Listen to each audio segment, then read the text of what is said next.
So responding to question number 1, I would say that the European Union is very unique because it is more than an international organization as we traditionally will describe them, but technically is less than a state.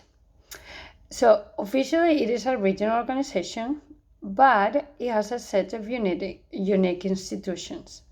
The development of these institutions has indeed changed the conditions for politics in Europe. The European Union has transformed the interstate relations, but also the political life within the member states. As this is seen, and this effect is seen by many as the end of sovereignty-centered politics. So, will we consider European Union a state? Well, if we analyze sovereignty, member states have accepted that there is a supranational organization outside of their domestic affairs, with supranational institutions, with laws and treaties that they must abide.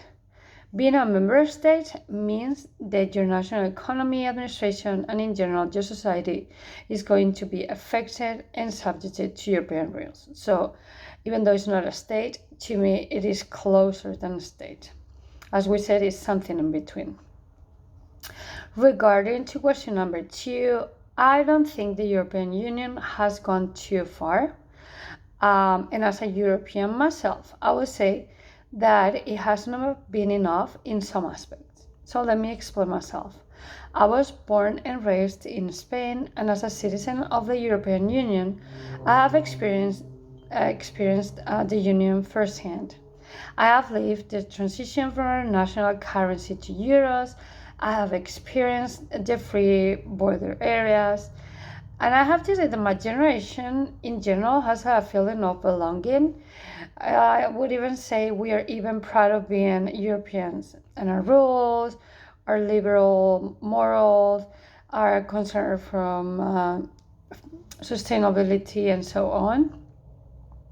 However, there is something I would say that the European Union has failed to do, maybe something that it doesn't seem that important, but to me it is.